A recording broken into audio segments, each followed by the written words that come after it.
আপনি সংখ্যা দিয়ে জাতীয় নাগরিক পার্টিকে মাপতে যাবেন না। আপনার লক্ষ লক্ষ কর্মী নেতা কর্মীরা রাস্তায় নেমে আসে নাই। আমরা লক্ষ লক্ষ নেতা কর্মীর বড়াই আমরা আওয়ামী লীগকেও দিতে শুনতাম। এশিয়া মহাদেশের সর্ববৃহৎ ছাত্রলীগ নাকি সর্ববৃহৎ ছাত্র সংগঠন ছিল এশিয়া মহাদেশের। তারা শুধুমাত্র বাংলাদেশের না, এশিয়া মহাদেশের সর্ববৃহৎ ছাত্র সংগঠন। এখন টর্চ লাইট দিয়েও খুঁজে পাওয়া যায় না। এক জায়গায় বলে জয়, আবার 2 মাইল দূরে গিয়ে বলে বাংলা। নিজেরা দৌড়ের উপরে থাকে, ব্যানারটা নিয়ে দৌড়ের উপরে থাকে। ব্যানার 4 জনে মিলে ধরার লোক নাই, একজন ধরে ব্যানারটা নিয়ে দৌড়ায়, আবার বলে যে হাসিনা তোমার ভয় নাই, রাজপথ ছাড়ি নাই।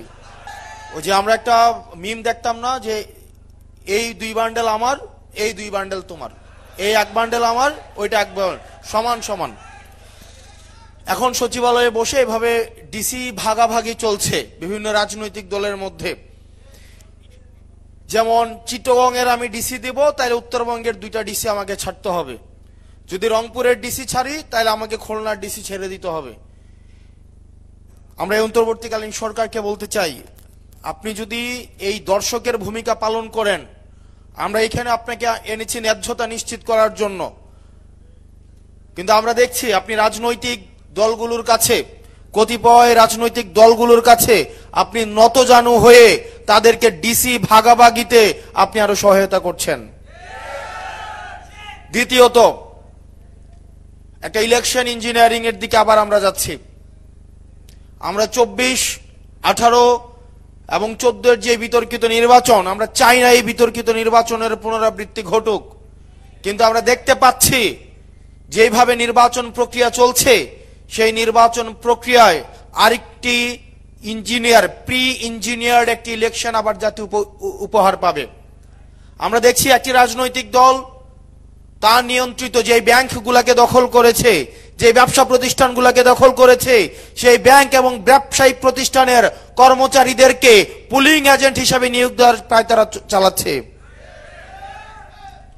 আমরা দেখতে পাচ্ছি একটা রাজনৈতিক দল তারা স্কুল কমিটিগুলোকে তারা দখল করেছে, স্কুল কমিটি সভাপতি সেক্রেটারিকে দখল করেছে, শিক্ষকদেরকে জিম্মি করেছে। আগামী নির্বাচনে কেন্দ্রগুলোকে দখল করার জন্য তাদেরকে এখনই সশস্ত্র কায়দায় তাদেরকে ট্রেনিং দেওয়া হচ্ছে। আমরা স্পষ্ট করে বলতে চাই, জাতীয় নাগরিক পার্টি, আপনি সংখ্যা দিয়ে জাতীয় নাগরিক পার্টিকে মাপতে যাবেন না। আপনার লক্ষ লক্ষ কর্মী নেতা কর্মীরা রাস্তায় নেমে আসে নাই। আমরা লক্ষ লক্ষ নেতা কর্মীর বড়াই আমরা আওয়ামী লীগকেও দিতে শুনতাম।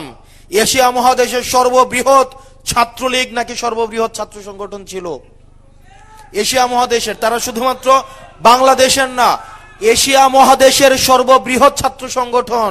এখন টর্চ লাইট দিয়েও খুঁজে পাওয়া যায় না। এক জায়গায় বলে জয়, আবার 2 মাইল দূরে গিয়ে বলে বাংলা। নিজেরা দৌড়ের উপরে থাকে, ব্যানারটা নিয়ে দৌড়ের উপরে থাকে। ব্যানার 4 জনে মিলে ধরার লোক নাই, একজন ধরে ব্যানারটা নিয়ে দৌড়ায়, আবার বলে যে হাসিনা তোমার ভয় নাই, রাজপথ ছাড়ি নাই। এইসব লক্ষ লক্ষ নেতা কর্মী কাজে আসে নাই। 10 জন মানুষ থাকলেই, প্রয়োজনের ন্যায্যতার কাছে 1 জন মানুষ থাকলেই, যখন 1 জন ঘুরে দাঁড়ায় তখন সারা বাংলাদেশ তাকে সমর্থন দেয়।